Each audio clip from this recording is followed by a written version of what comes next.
साथियों अस्सलाम वालेकुम। मैं शबनम परवीन आप तमाम साथियों को स्वागत करती हूँ आपके अपने YouTube channel Shabnam coaching online पे। तो चलते हैं, शुरू करते हैं आज के चैप्टर। आज के चैप्टर है आप लोगों के लिए मुख्तसर सवालात है जो 2022 के लिए बहुत ही अहम है। 2 नंबर का क्वेश्चन है, आप लोग इसे देख कर जाइएगा और समझ कर जाइएगा, आप ही लोग को फ़ायदा होगा। उससे पहले आप लोगों के लिए कुछ मोटिवेशन शायरी सुनाना चाहती हूँ, बातें सुनाना चाहती हूँ। जिसने बोला कल दिन गया टल, जिसने बोला परसों बीत गया बरसों, जिसने बोला आज उसी ने किया राज। मतलब आप लोग समझ रहे हैं ना।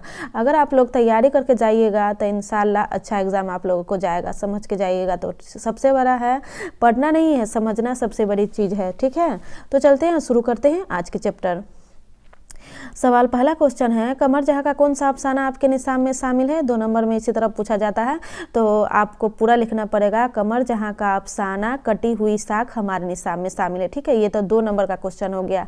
ऐसे ये आपको दोनों फ़ायदा हो सकता है कि 1 नंबर का भी बन सकता है। ऑप्शन में दिया रहेगा, जैसे कि हो गया ABC करके दिया रहेगा, उसमें से आप लोग एक टिक लगा लीजिएगा। ठीक है, तो चलते हैं दूसरे क्वेश्चन की तरफ, है ना। गालिब सवाल, गालिब का पूरा नाम क्या था। तो आप जवाब में लिखिएगा असदुल्ला खान गालिब, है ना। पूरा लिखना पड़ेगा, गालिब का पूरा नाम क्या था। तो गालिब का पूरा नाम असदुल्ला खान गालिब, ऐसे करके लिखिएगा। ठीक है, 4 नंबर में अगर लिखा रहेगा 2-4 राइटर का नाम दे देगा तो उसमें से आप लोग एक टिक लगा लीजिएगा। ठीक है, जो सही रहेगा उसी को टिक लगा लीजिएगा। और दूसरे क्वेश्चन की तरफ चलते हैं। सवाल, सर सैयद की पैदाइश कब हुई थी। तो सर सैयद की पैदाइश 1817 ईस्वी में हुई थी, आप लोग याद कर लीजिएगा। ठीक है, आगे क्वेश्चन की तरफ बढ़ते हैं। सवाल ये है, क्या है, मोस्ट इम्पोर्टेंट है, आप लोग से पूछा ही जा सकता है, आप लोग याद कर लीजिएगा। सवाल, इंटरव्यू लेने वाला का नाम क्या था। तो इंटरव्यू लेने वाला का नाम असमत चगताई था। ठीक है।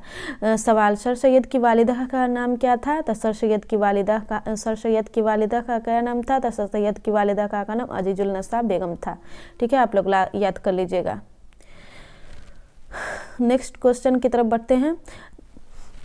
मिर्ज़ा गालिब, ये जवाब में लिखे हैं, ऐसे पूछा जाएगा मिर्ज़ा गालिब कहाँ पैदा हुए थे। ठीक है, सवाल में पूछा जाएगा। ठीक है, तो आप लोग बताइएगा मिर्ज़ा गालिब कहाँ पैदा हुए थे। तो आगरा में पैदा हुए थे। ठीक है, सवाल लिखना भूल गए हैं।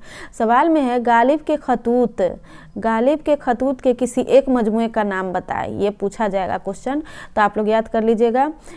तो इसका आंसर हो जाएगा, गालिब के खतूत के एक मजमूए का नाम औध हिंद है। ठीक है, ऐसे 4 ऑप्शन भी दिया रहेगा, तो आप लोग याद कर लीजिएगा। इससे दो क्वेश्चन 2 नंबर का भी बनेगा और 1 नंबर का भी बनेगा, इसलिए आप लोग याद करके जाइएगा। ठीक है, चलते हैं नेक्स्ट क्वेश्चन की तरफ। यहाँ है ना, क्या नाम है, चकबस्त है, मिस्टेक से टाइपिंग में गड़बड़ हो गया है। तो चकबस्त कैसे होगा, चे होगा, काफ होगा, बे होगा और शीन होगा और ते होगा, चकबस्त। ठीक है, चकबस्त। ठीक है, तो सवाल है, चकबस्त का पूरा नाम क्या था। तो चकबस्त का पूरा नाम क्या है, एक सेकेंड,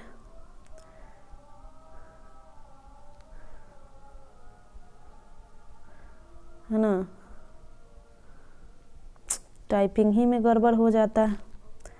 लिख के देखते हैं, एक सेकेंड लिखते हैं, ऐसे आप लोग लिखिएगा।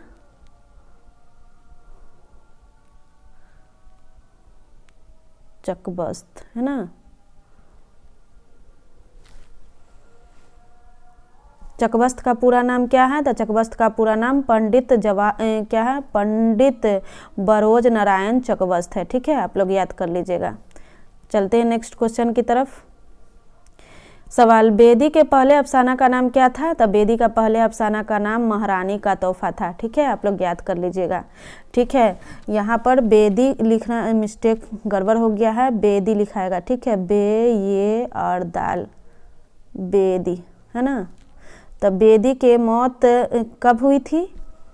ठीक है, मतलब यहाँ भी मिस्टेक से टाइपिंग गड़बड़ा गया है, कब हुई थी, है ना, कब हुई थी।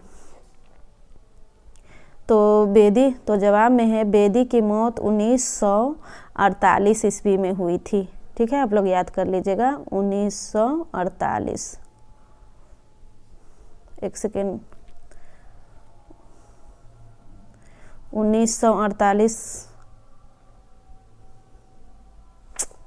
टाइपिंग ही गड़बड़ा जा रहा, एक सेकेंड,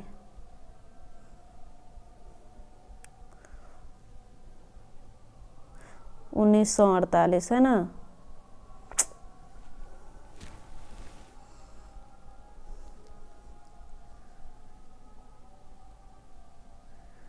$1948, ठीक है, आप लोग याद कर लीजिएगा, ठीक है। बेदी का मौत कब हुआ था? तो 1948 में, अंक दिया रहेगा, ठीक है, हुई थी, आप लोग याद कर लीजिएगा। गज़ल अरबी के किस सिन्फ से माखूज है? तो गज़ल है, गज़ल क्या है, मोस्ट इम्पोर्टेंट है, गज़ल अरबी के किस सिन्फ से माखूज है? तो गज़ल अरबी के सिन्फ कसीदे से माखूज है, आप लोग याद कर लीजिएगा, ठीक है। चलते हैं नेक्स्ट क्वेश्चन की तरफ। गालिब है ना, सवाल, गालिब का पूरा नाम क्या था? तो जवाब में है असदुल्ला खां गालिब, आप लोग को शायद पढ़ा चुके हैं। सवाल, सर सैयद की पैदाइश कब हुई थी? तो सर सैयद की पैदाइश 1817 ईस्वी में हुई थी, ठीक है। चलते हैं नेक्स्ट क्वेश्चन की तरफ। सवाल, फहमीदा और हमीदा नसूकी कौन थी? तो फहमीदा नसूकी बीवी थी और हमीदा नसूकी बेटी थी। ये आप लोग को क्वेश्चन आ सकता है, ये आएगा तो आप लोग बनाकर आइएगा क्वेश्चन, ठीक है। चलते हैं आगे अगले क्वेश्चन की तरफ। गालिब की सना पैदाइश कब हुई? मतलब गालिब जो है कब पैदा हुए थे? तो गालिब हुए थे 1897 ईस्वी में हुए थे पैदा, ठीक है। चलते हैं नेक्स्ट क्वेश्चन की तरफ। सवाल, गज़ल अरबी के किस सिन्फ से माखूज है? तो जवाब में है गज़ल अरबी के सिन्फ कसीदे से माखूज है, ये मोस्ट इम्पॉर्टेंट है, हमेशा पूछा जाता है, इसलिए आप लोग याद कर लीजिएगा। सवाल, जिस गज़ल में रदीफ़ न हो, जिस गज़ल में रदीफ़ न हो उस गज़ल को क्या कहते हैं? तो जिस गज़ल में रदीफ़ न हो उस गज़ल को गैर मुरद्दफ़ गज़ल कहते हैं, आप लोग याद कर लीजिएगा, ठीक है। साथियों, अगर वीडियो अच्छा लगा हो तो कमेंट करके बताइएगा और लाइक और सब्सक्राइब कर दीजिएगा, क्योंकि मैं न्यू यूट्यूबर हूँ, ठीक है। साथियों, अस्सलाम वालेकुम।